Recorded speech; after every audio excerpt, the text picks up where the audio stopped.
Hey everybody, we're going to get deeper into air conditioning. Today we're going to be talking about heating and air conditioning kind of principles. Uh, we need to understand this to understand how we change the pressures and the temperatures in an air conditioning system. So without further ado, let's go ahead and get started. All right. So one of the things I like to do in all my classes as much as possible is get into ASEs. Now, ASE is a testing. It's all voluntary. You don't have to, you're not forced to testing as far as I know. I know some companies are really encourage you to get your ASEs. Well, anyways, this is to prep you for the A7, which is one of the ASE tests that are actually covers the heating and air conditioning or HVAC.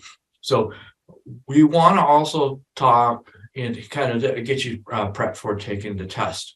There's other requirements, but we'll get deeper into that. But I plan on, which I'm in the process of doing right now, is actually uh, uh, having a actual regiment of material and tests for you to take to prep you for your ASEs too. So those are coming, really soon. And if you like and subscribe, then you can actually be one of the first to be able to use those. I had passed my ASEs every 5 years, like required. I haven't had too much trouble, but I know the study habits of doing this. Anyways, continue on. So we're just going to be prepping you for the A7 in the ASE. Also, we're going to talk about states of matter, and we'll get into talking about heat and temperature on matter, and then go deeper into humidity, because we have to talk about humidity and temperature.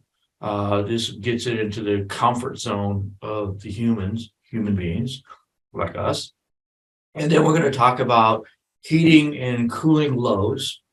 And then we'll get into how heat flows, in the three different matters. And then also we'll describe the air conditioning process. And then we'll kind of finish it up with the purpose of HVAC. So, okay, so there are three states, or, water can be in three different states. And, we have solid, which is your ice cubes. We have liquids, and then we have vapor. So these are the three states of this type of matter of water. We can manipulate those states by different temperatures. So we actually take the heat away. We can get it into a cool matter, and then when we start bringing it cooler and cooler, we can change different states. We can do the opposite. We can start from a solid and heat it up and causing it to actually melt. And then we can go into a vapor state. Now, there are, of course, different reasons we want to do that, and depending on what we want to do at what time. We could want something to be very, very cold. We might want to have something more in a liquid state, or we might want some vapor, like some of your different types of humidifiers and stuff like that too. So, latent heat vaporization that the water vapor stores is released in the vapor state, and then condenses to an actual liquid. So we can go one way, and like I said before, we can go one way, and we can go to the other way. It just depends on what we need to have that for at that time. And then we measure temperatures, in degrees Celsius or in degrees Fahrenheit. Now, one thing, we need to understand is, and this comes in when we're doing some of our diagnostics too. There are two different temperatures for freezing. The 0 degrees Celsius is considered freezing, or we have at 32 degrees is considered, or 30 degrees, I really should say, is actually on Fahrenheit. You know, our 134A is what we're primarily using, but I also want to talk about R12 a little bit. But you're going to see that they're very, very close. So the freezing point of R134A, and keep this in mind when we get deeper into it, because this is going to help you with your diagnostics. So freezing point of actual R134A is at 20 degrees. Where we go into R12 is 30 degrees. And as we get deeper into the different types of refrigerants, we'll point out the different freezing points and stuff like that. Kind of going to the other side. So when we go into, the actual, comfort zones of us. Okay. So our comfort zone is fairly close to 68 degrees Celsius or 86 degrees Fahrenheit. Now, this is considered our comfort zone. So between 68 degrees, I kind of misspoke a little bit. I mean, 68 degrees Fahrenheit to 86 degrees Fahrenheit is our comfort zone.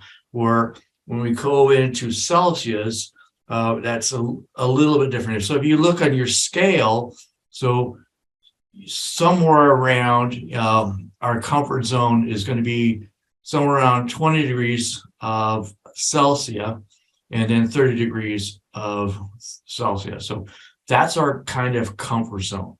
And depending on which scale you're using is what we consider the comfort zone.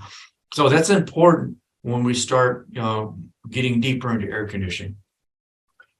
So the other thing we really need to think about too is the transfer of heat. So heat transfers from a higher temperature to a lower temperature. So like I've said before in classes, heat is attracted by a cooler temperature, not the other way around. Cooler temperature doesn't go to heat.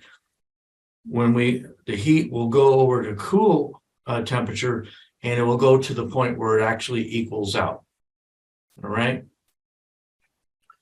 So some of the things that we use, and you can actually just do this on your cell phone too, because a lot of times they'll give you a temperature and humidity display on your actual cell phone. You can actually go in and say, okay, what's the humidity in my area and what's the temperature in my area also.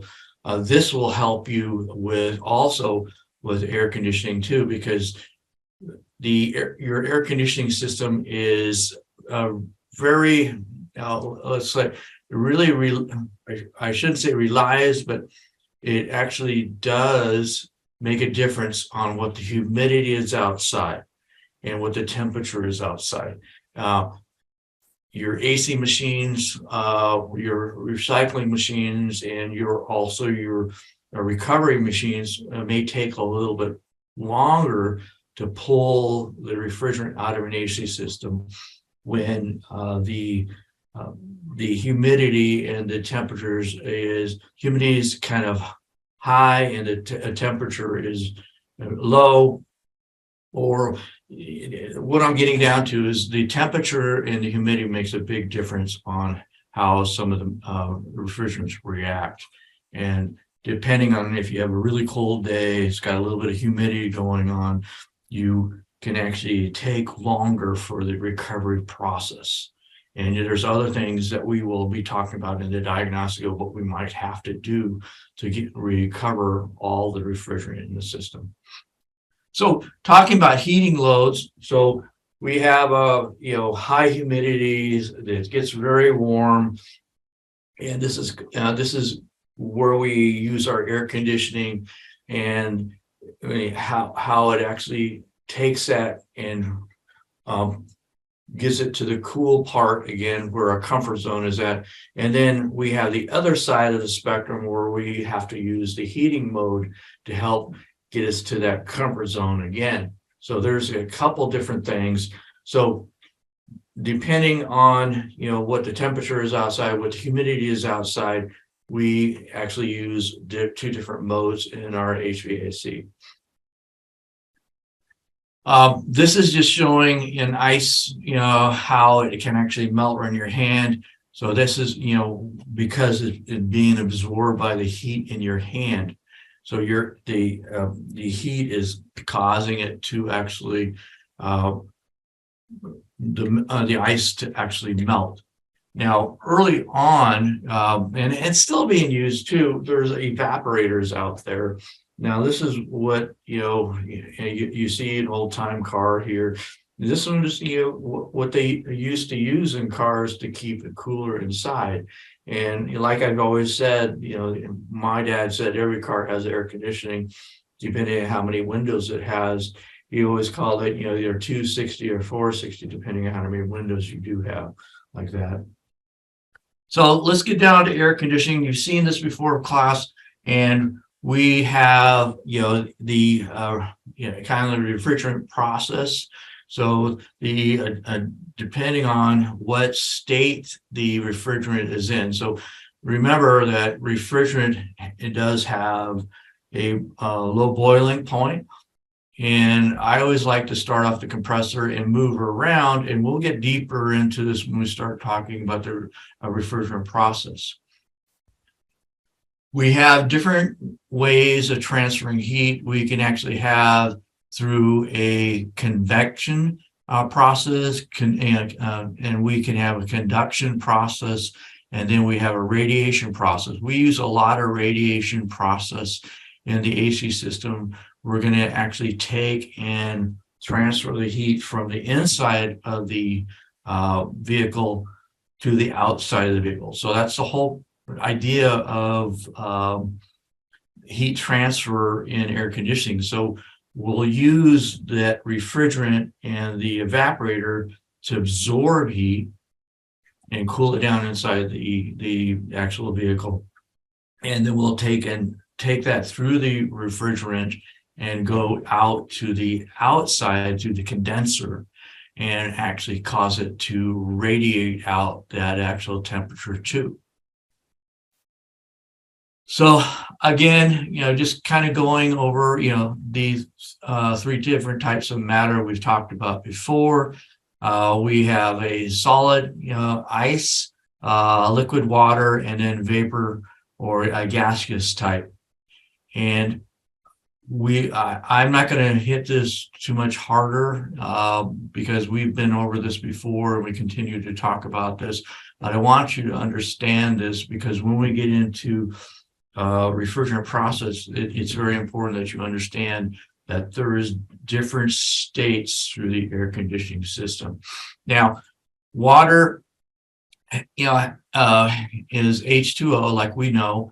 And then when we get into R12, R134A, I'll do another different presentation just on 123YF because this is going to be something that's coming in, and it's actually out in the field, but it's going to be more, you're going to see it more and more because of the phasing out of 134A as we go along too. So depending on what refrigerant you use, this is a hydrocarbon type of a refrigerant, and R12 is actually different because it actually has carbon, one carbon and one chlorine. That chlorine is what really kills it here.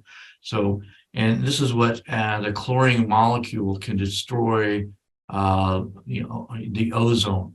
And this is where it got phased out. And remember that the R12 has a high ozone depletion ratio, and it also has a fairly high global warming potential, where R134A has less of, it doesn't have an ozone depletion factor to it, but it does have a lower, but it still has a substantial global warming potential in it. So again, solid water, is H2, of course, but it's below 32 degrees Fahrenheit or 0 degrees Celsius. And this is the actual solid part of H2O, where we get it to actually warm up a little bit. We get it up, to the temperatures of, somewhere up between 32 degrees to 212 degrees or 0 to 100 degrees Celsius. Then it becomes a liquid. And if we go any farther, then we're actually going to a vapor state. Now, the purpose of air conditioning, of course, we got a couple different goals. One, we want to make sure it gets to the comfort area of our bodies, and then we also want to dehumidify. And this is what the air conditioning does. And what we do is we turn it on to whatever temperature we want, and it's going to take and bring it to that temperature. And also with air conditioning, and this is where it's key, because even when you have in the defrost mode, you're going to be using your air conditioner. Okay, but the air conditioning is going to come on, and we're still going to warm up. Don't get me wrong. We're going to warm up the interior of the car, but we're going to cause it to take that humidity off the actual windshield. So it helps with dehumidifying, and also helps with air conditioning and heating. Now, the other thing too is it's not uncommon, and this is where I've had a few customers kind of get excited. They'll bring in the car, and I've got a water leak. And especially on super humid days. And that's what the air conditioner is doing. It's taking the humidity and dropping and taking it and putting it outside. Well, inside the evaporator case, there is an actual drain. And depending on what the humidity is outside is how much you'll see come out of the car. And you'll usually have it towards the right side. So it could be in the center, but usually on the right side, there is actually a little tube going out. And we'll talk more about that when you get the diagnostic part of it. And it actually will allow any kind of moisture to be actually come out of the actual air conditioning system. So don't get excited. Your customers might, but just know that on a humid day, even not in a semi-humid day, you're going to see a little bit of moisture drip out of the car. Of course, here is the evaporator, what I was just talking about, and it's actually taking that dew and going out too. And we'll get deeper into this when we get into the diagnostic part too, because there is possibilities with that dew being collected, and if the moisture doesn't all get dropped out, we could have a little bit of bacteria growing. And we'll talk about some of the things we can do about that as we go along. Now, one thing that, actually, folks, this is solve some people's problems with air conditioning. If you get a complaint of low airflow, and also it's not cooling correctly, and then they put their hands and they say, man, it really doesn't blow like it used to. It must be a blower motor or something like that. I have found that the filter, some of the customers don't even know they have one. And these filters need to be serviced. And this is one of the things I would recommend you do with every AC service. There are different types of filters. Some of them can be Febrezed, and they can actually have a bit of charcoal on them, just to kind of get some of the odors out too. This is something that you need to do a regular check on as we go along. Again, we'll talk more about this as we get deeper into the diagnostic part of it too. All right, so just to do a recap on this, so heat is moved to cold, like I said before, and we're trying to get the temperature and the humidity to where it's comfortable for humans. And then, we talked a little bit about Celsius and Fahrenheit. And depending on what literature you read, you may be talking about Celsius or you might be talking about Fahrenheit. So again, the comfort zone of humans is 68 to 78 degrees Fahrenheit. I kind of misspoke. It's actually 78 degrees Fahrenheit. And we want the humidity to be between 45 and 50% humidity. Now, just another little tidbit there is the humidity. We have to have humidity. If we don't have enough humidity, we wouldn't be able to breathe. And this is when you get into certain states in the United States where it gets really low humidity and it causes you to have, breathing issues like that. That's where your humidifiers really help out with too. HVAC helps clean the air too. And one of the things with the AC filters, they actually do clean the air. And we'll get deeper into that again when we get into the diagnostic part. Okay, I hope this was beneficial and you really liked the actual presentation. If you did, fantastic. And, of course, give us a thumbs up and subscribe to the channel. And also, folks, it would be really good if you could actually leave a comment.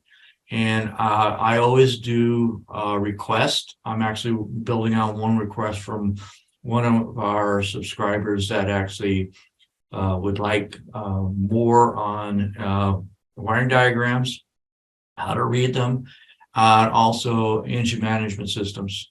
So I'm working on that as we speak. And when I get that, if you subscribe, then you'll actually be one of the first to see it. All right. Bye for now. Talk to you soon.